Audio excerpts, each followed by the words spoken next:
And what's your feeling when I say drugs? Well, drugs is a word which has polluted the well of language. Part of the reason we have a drug problem is because we don't have an intelligent language to talk about substances, plants, psychedelic states of mind, sedative states of mind, states of amphetamine excitation. We can't make sense of the problem and the opportunities offered by substances unless we clean up our language. Drugs is a word that's been used by governments to make it impossible to think creatively about the problem of substances and abuse and availability and so forth and so on. In the minds of the people, the word drugs, which was once used as healing medications, and still drug companies that make, Tylenol are considered very legitimate. Well, so it's a kind of a paradox, isn't it? Drugs mean that which cures us and the greatest social problem of the generation. So there, right there, you see the schizophrenia involved in thinking about drugs. Apparently there are good drugs sanctioned by science and medicine, and bad drugs used by brown people in strange rites and growing in unusual plants in distant parts of the world. This kind of thinking, because it's naive, leads, of course, to social problems and bad politics and bad social policy. Your stance has been to at least look for what you call those strange plants and strange substances in strange places. You originally were a botanist, or you still are. Yes, and from the time I was very young, I was fascinated with the idea of extremely dramatic changes in consciousness from which one recovers after a few hours, induced by plants.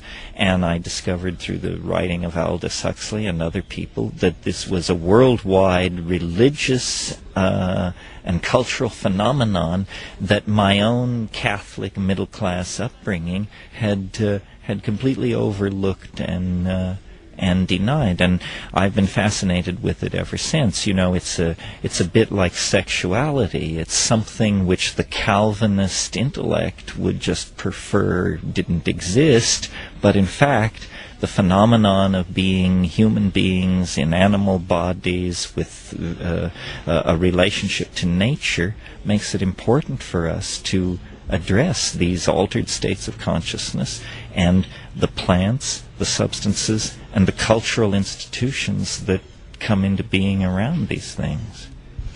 Your thesis in many books has been that these substances have had a far greater influence on culture, and still have and will have, than most people would like to accept or like to see. Yes, I mean, to my mind, human history is the story of one substance after another distorting or transforming human values and society. A perfect example would be sugar. Most people don't even think of sugar as a drug, and yet we may think cocaine distorted moral and political values in Latin America, but sugar brought back slavery.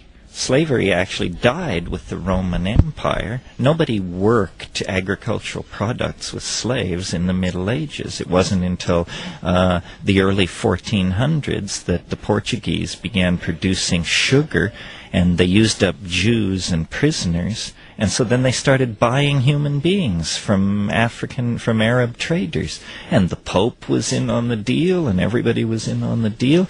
I mean, this is drug corruption of the central institutions of society on a massive scale. But that has gone on till our days. We have alcohol, we have tobacco. Well, this is my very point, that every society chooses a small number of substances, no matter how toxic, and enshrines them in its cultural values, then demonizes all other substances, and uses and then persecutes and launches witch hunts against those users whenever some political pretext requires witch hunts and persecutions. So it's an old game. game, and it's been played in many places. Hopefully, part of the advancement of society toward ideas of universal human rights and that sort of thing, it certainly must include the idea of the universal human right to take responsibility for and to alter your own state of consciousness as you see fit. I don't think we can even pretend that we are on the edge of a civilized dialogue until we grant that people's minds, like their bodies, must be a domain free from government control. In American law, we have the notion of life, liberty, and the pursuit of happiness. If the pursuit of happiness means anything, it must mean the right to use and experiment with substances and plants. But do we need, say, more research, or do we know all we need to know about entheogens or hallucinogens? No, we need endless amounts of research. The fact that these things have been illegal in most countries for 50 years means there is a huge lag in understanding the impact of these things on human beings. How many people have taken MDMA, and yet MDMA has not been thoroughly studied by science? How many people have smoked DMT? Same thing. In a way, by making these drugs illegal, we're setting ourselves up for a potential catastrophe someday when some side effect is overlooked because the drugs were not rationally reviewed with an eye not toward keeping them out of the hands of the public, but with an eye toward public safety and educating the public in safe use of these things. The state should not, in the matter of drugs, any more than in the matter of sex, act as the secret agent for the agenda of the church. And that's what's happening.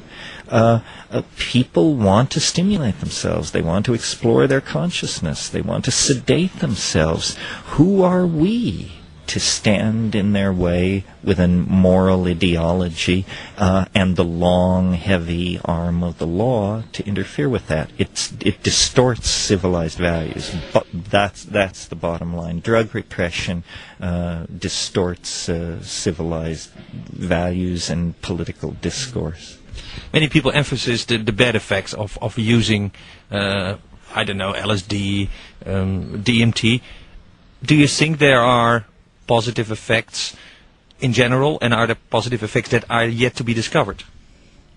Well, yes. Anyone who has actually been around people using psychedelics know they have tremendous therapeutic potential, tremendous potential to launch people into confrontations with aspects of their personality or their history that they are in denial of.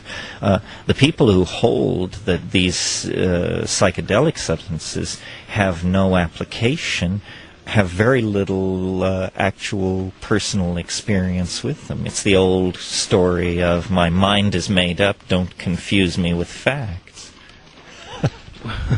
Would psychology be further ahead? Would you have learned more about the way the human mind works on itself in an interaction with others if the research, say, on the use of LSD or ibogaine or many of these substances would have proceeded in an orderly and what you could call scientific way? Yes, I think it's a great tragedy of 20th century science that the original excitement about exploring consciousness and mental illness generated by the discovery of LSD gave way to establishment paranoia and repression of drug-using populations.